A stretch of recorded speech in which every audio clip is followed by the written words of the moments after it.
warahmatullahi wabarakatuh. Bismillahirrahmanirrahim. Ila hadratin Nabi Mustafa Rasulillah sallallahu alaihi wasallam alaikum minal anbiya mursalin wal awliya wasyuhada wasyarikin wal malaikatul muqarrabin. Khususan musannaf hadzal kitab Syekh Abdul Qadir Al-Jailani wa khususan Syekh wa khususan Asy-Syatibiyah. Lahumul Fatihah. A'udzu billahi minasyaitonir rajim. Bismillahirrahmanirrahim. Alhamdulillahirabbil alamin arrahmanir rahim maliki yaumiddin. Iyyaka na'budu wa iyyaka nasta'in ihdinas siratal mustaqim siratal ladzina an'amta 'alaihim ghairil maghdubi 'alaihim waladdallin. Bismillahirrahmanirrahim. Subhanaka la ilma lana illa ma 'allamtana innaka antal alimul hakim. La haula wala quwata illa billahil aliyyil adzim.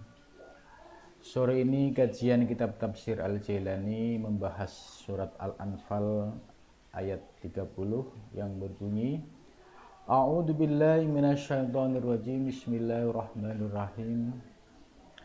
Wa id yamkuru bikal ladzina kafaru liyusbituka aw yaqtuluka aw yukhrijuk wa yamkuruna wa yamkurullah wallahu khairul makirin.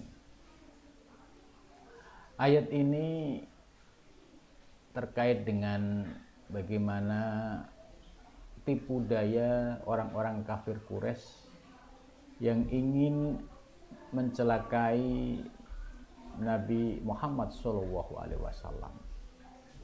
dengan segala upaya, dengan segala kekuatan.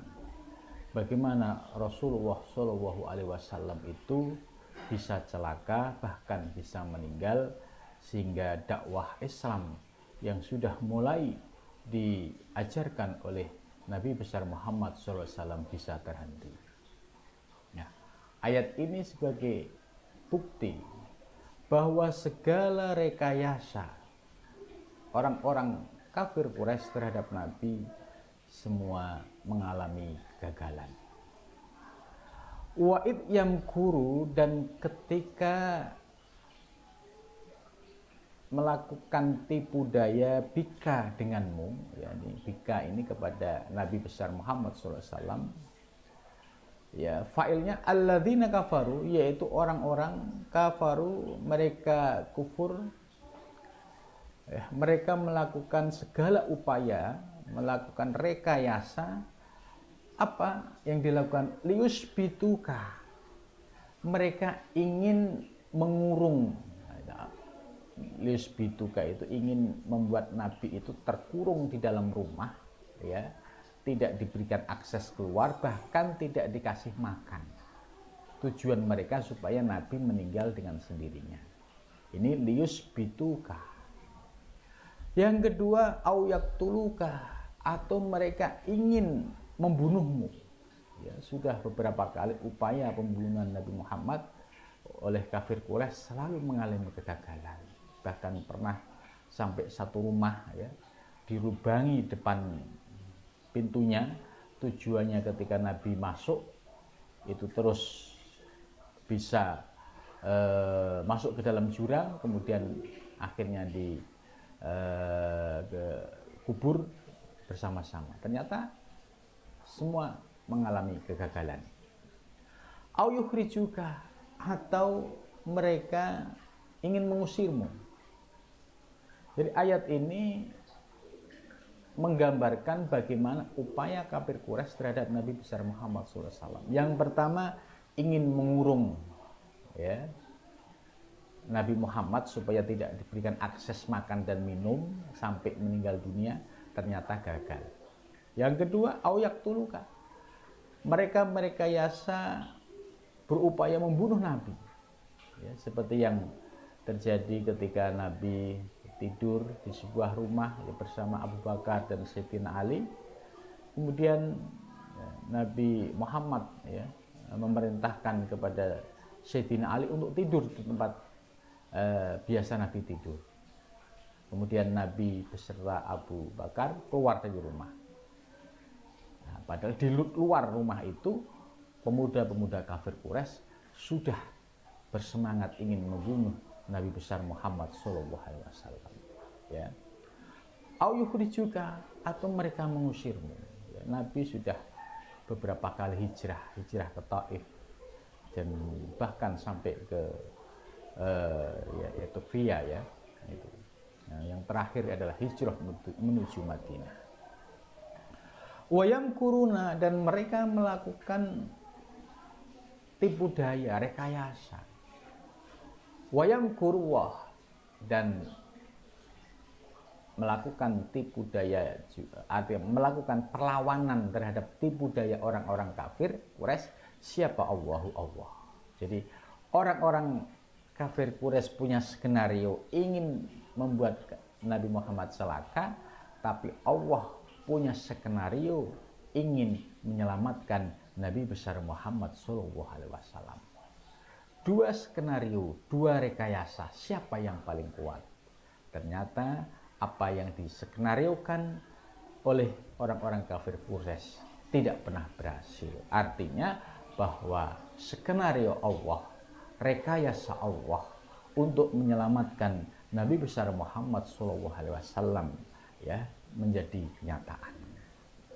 Wallahu khairul makirin, dan bermula Allah itu sebaik-baik ya yang melakukan rekayasa. Karena rekayasa Allah itu lebih indah ya, dibandingkan rekayasa kafir Quraisy.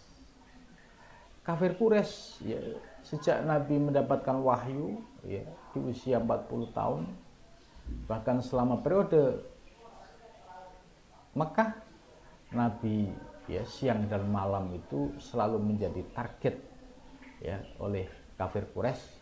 Bagaimana Nabi Muhammad ini ya bisa tidak melanjutkan dakwahnya ya dengan berbagai macam dilakukan, baik dengan cara kekerasan, baik dengan cara tawar menawar dengan ya pamannya Nabi yaitu Abu Thalib ya, namun semua itu gagal karena Nabi besar Muhammad SAW dijaga oleh Allah Subhanahu wa Ta'ala.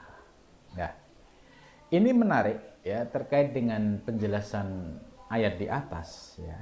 Ada beberapa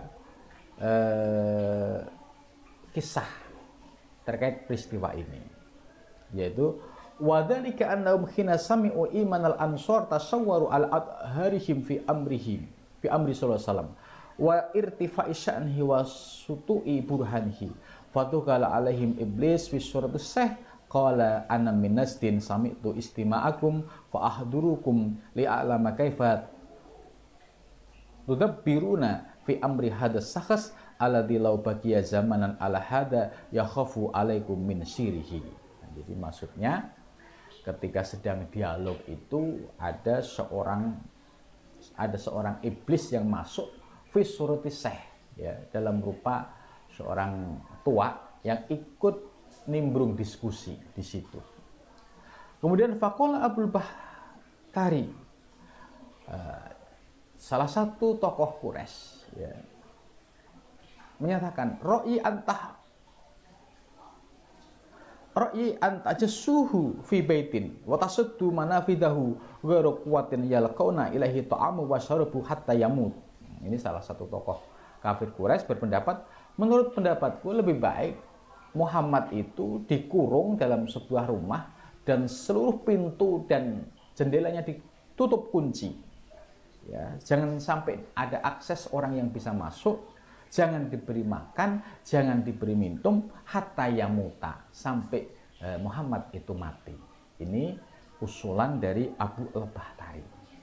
Bagaimana mereka merekayasa supaya Muhammad itu benar-benar celaka. Kemudian berikutnya, faqala Syekh Anasdi, ya, ini syekh yang mengaku dari Najd, ya, yaitu sebenarnya dia adalah iblis, berkata, bisa hadar ya'tikum min ini adalah seburuk-buruknya pendapat. Ya'tikum min man yuqatilukum min qaumihi yukhlisuna min aidikum. Kalau kamu melakukan itu, ini adalah seburuk-buruk ide. Sebab kalau kamu sampai menahan Muhammad, kamu akan diserang oleh para pengikutnya.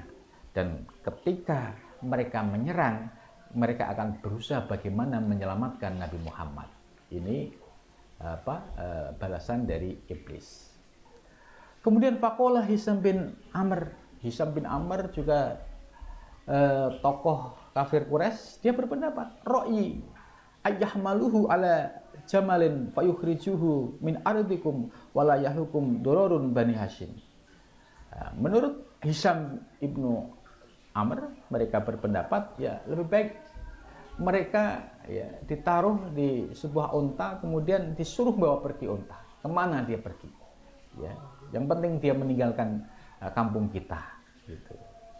Kemudian fakola Syekh tadi yang iblis yang mengaku dari Najd, yufsidu kauman akhar wa yuqatilukum bihim amma ra'yukum talaqatu lisanihi wa khalwatu kalami wa wajhatu mandirihi.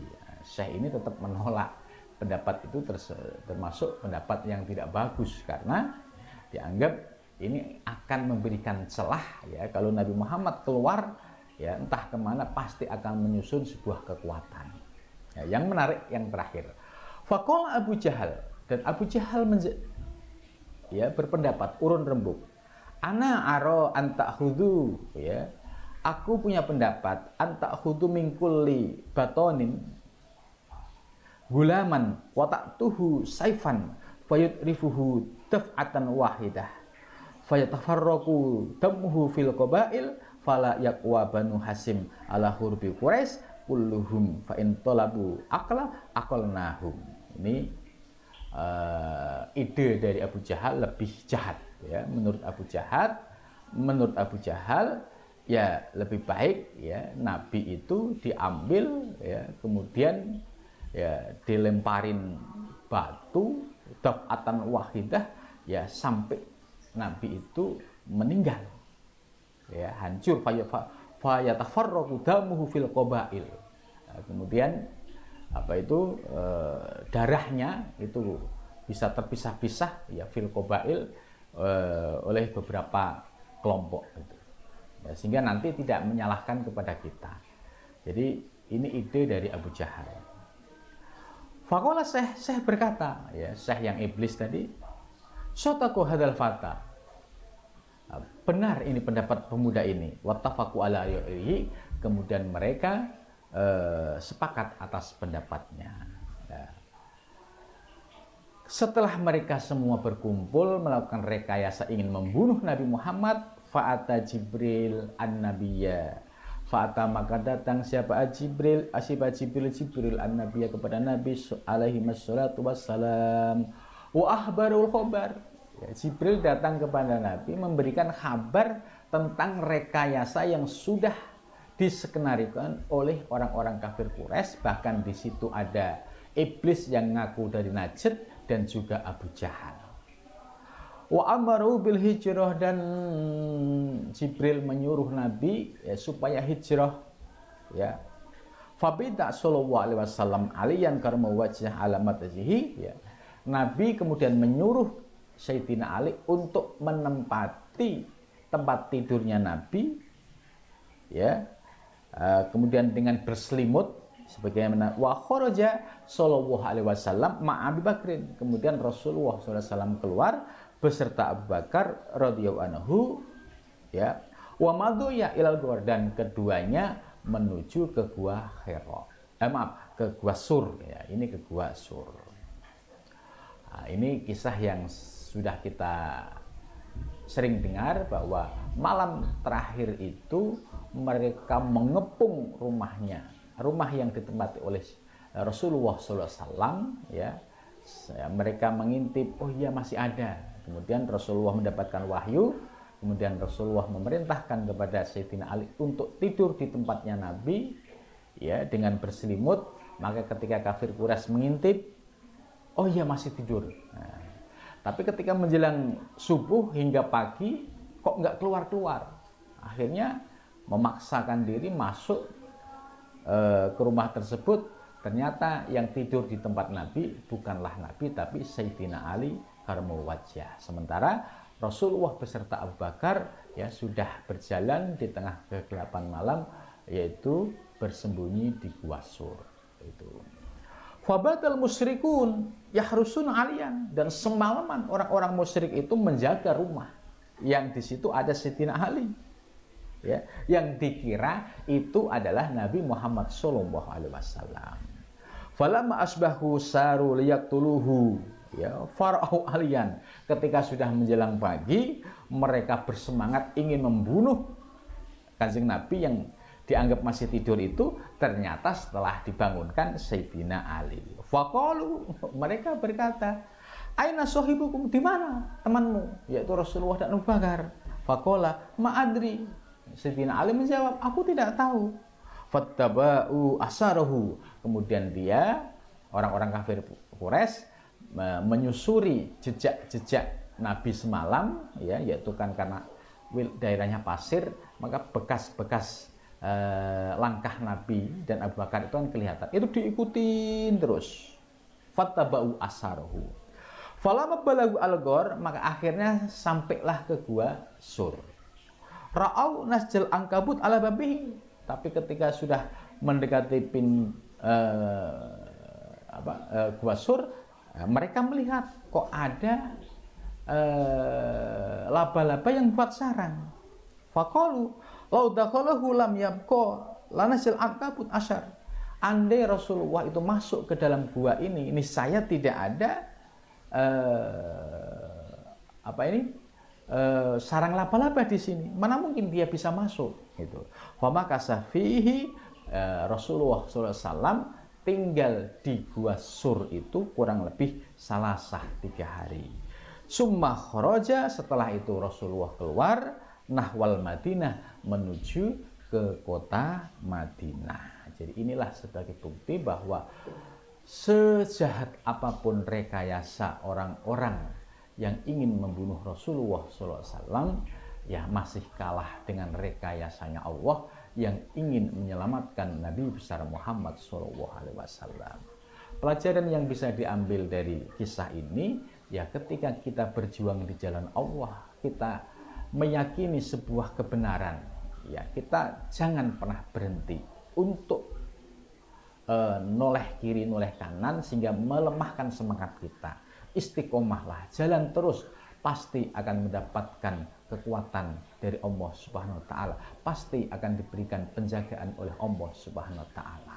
Kalau kita sungguh-sungguh di dalam jalan yang benar, pasti Allah akan menyertai orang-orang yang konsisten dan berjuang di jalannya. Mudah-mudahan kita termasuk orang-orang yang istiqomah berjuang di jalannya. Amin ya rabbal alamin. Mudah-mudahan pengajian tafsir ya sekilas ini memberikan manfaat. Wassalamualaikum warahmatullahi wabarakatuh.